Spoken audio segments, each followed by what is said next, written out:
Okay. So for people who are maybe a little bit less familiar with the day-to-day of Nonviolent Peaceforce's work, can you just give us a few examples of the kinds of things that participants went through in this training? Yeah. NP began with a 21-day curriculum for the first few years of the organization. And what we've done is we've taken that and we've condensed it into 10 days where everything that's done has direct connection to the field.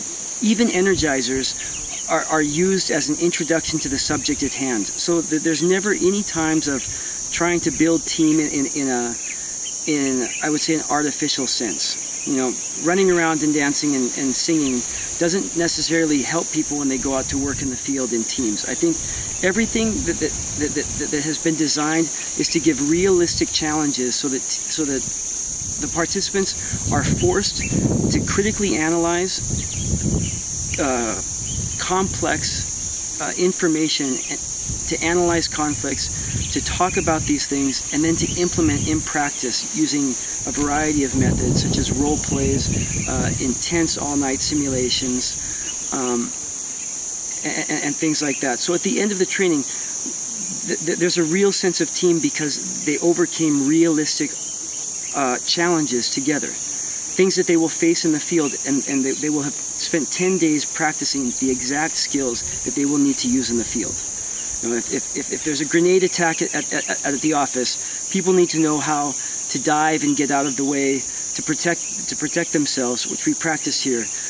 Teaching them to jump around and dance does not help if there's a grenade attack at the office, nor does it help them overcome the challenges that are present in the field here in southern Sudan. This is an incredibly difficult operational environment, the most difficult of any conflict zone I've ever seen.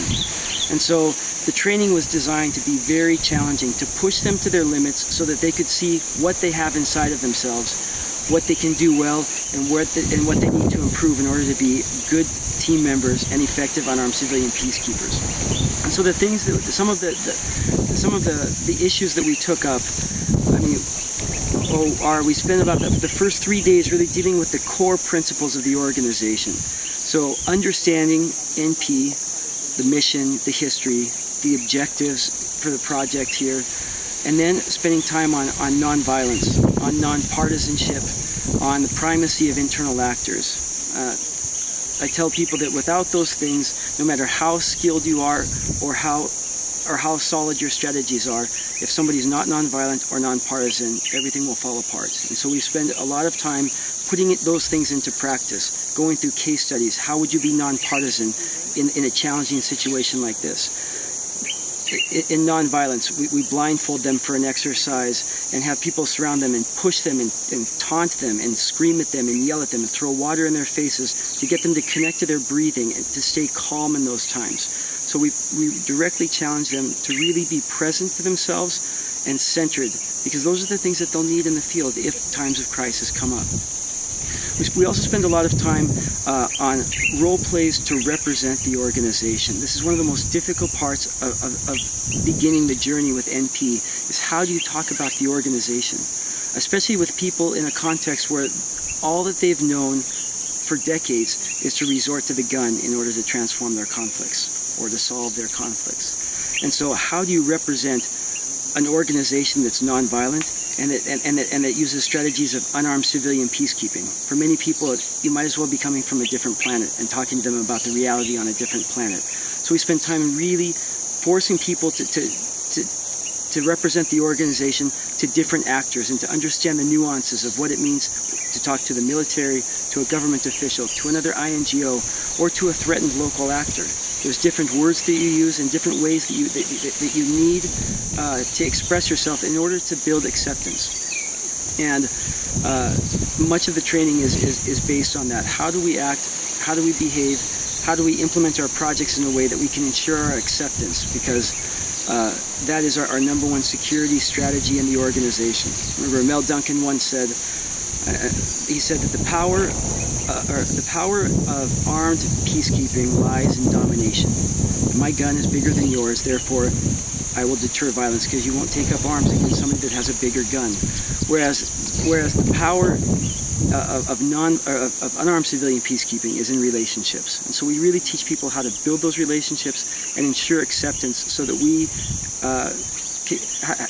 have the space to operate in these communities and be effective in our work. So that's much of the training. We also talk about how to deal with trauma, both your own and others, when you're very stressed in the field. How to understand deeper, complex conflict dynamics, not just ABCs of conflict, but where do those attitudes and behaviors and contradictions come from in society. And then we focus also on security, going through the NP's general security system, so that they can understand the foundation that all of our work is one of the foundations that much of our work is based on, and to get in their heads that program work and security are inextricably linked, as our NP security advisor would say. And so to get in their minds from the very beginning, it's not a separate thing, it goes together with the program and how we plan, how we implement, how we evaluate and monitor. It's all there together.